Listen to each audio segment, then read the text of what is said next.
Jesus Christ did not come to set us free from the laws of the justice system. And our nation is made up from the book of Isaiah. I bet you didn't know that.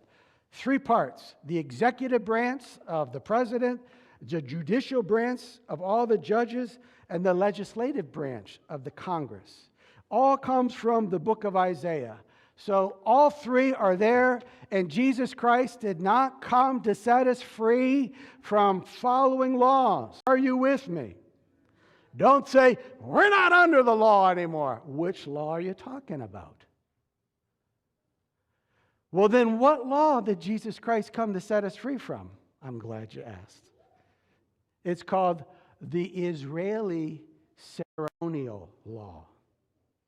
The ceremonial law, where there are the blood of goats and the blood of sheep and the blood of bulls, and where there are certain holidays and certain feasts that you had to be there, and there is a certain way you were to wash your hands, and there was a certain type of diet that you had.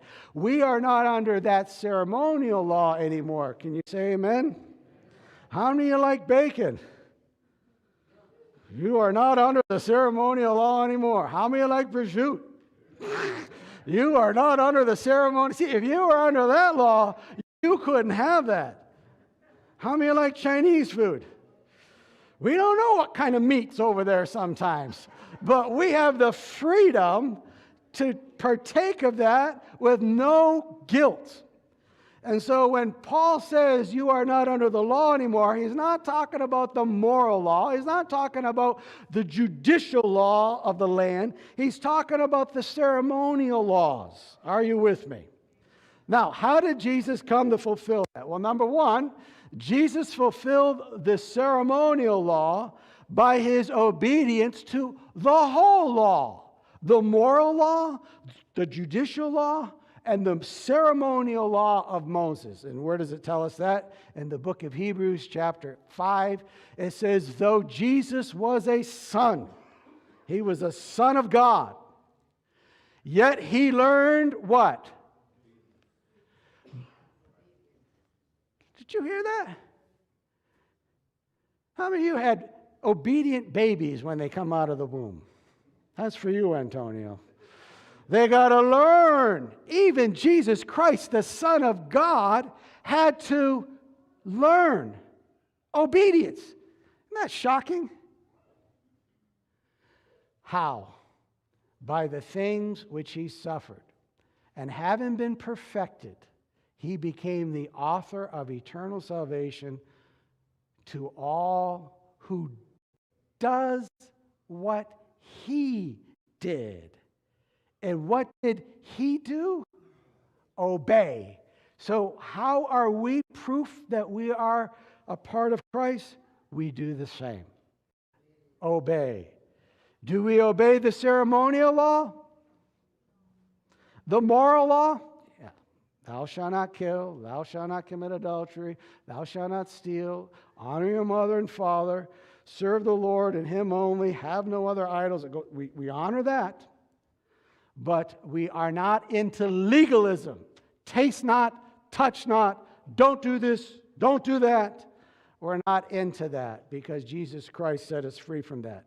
Not only did Jesus Christ fulfill the law through his obedience, but he also fulfilled the prophets by fulfilling every prophecy predicted in the Old Testament, and let me qualify this, for the first coming of Christ. There are over, I don't know exact, so don't hold me, okay? Around 600 prophecies or more about Jesus Christ.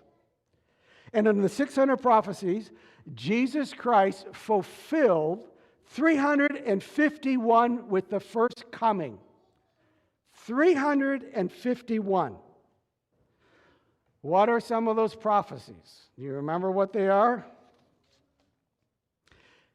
He shall be born of a virgin.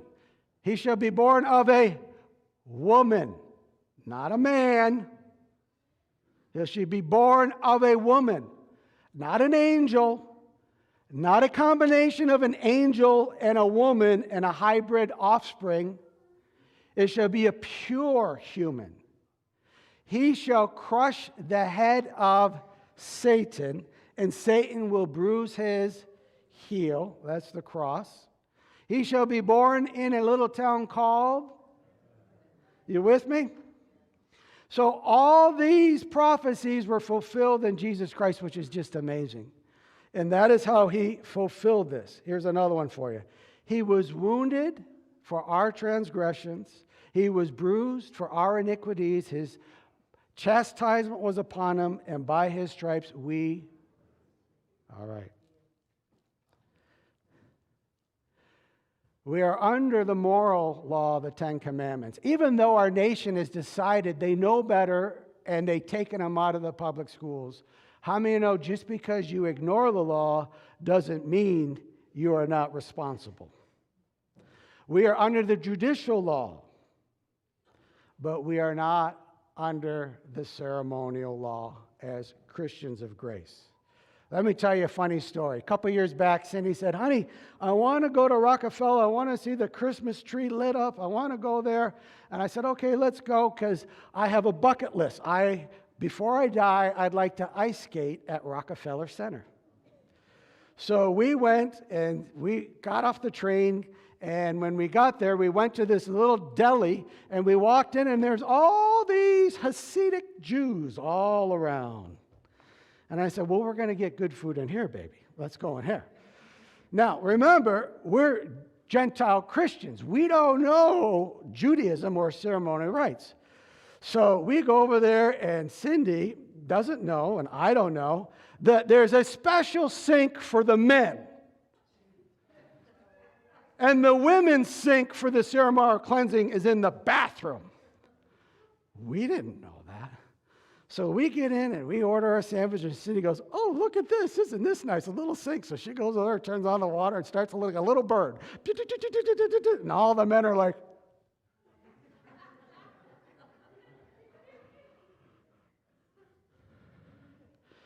Cindy sits down and says, honey, all these men were looking at me weird. I said, don't worry about it. Let's bless the food and eat. We found out later that we apparently broke the ceremonial law.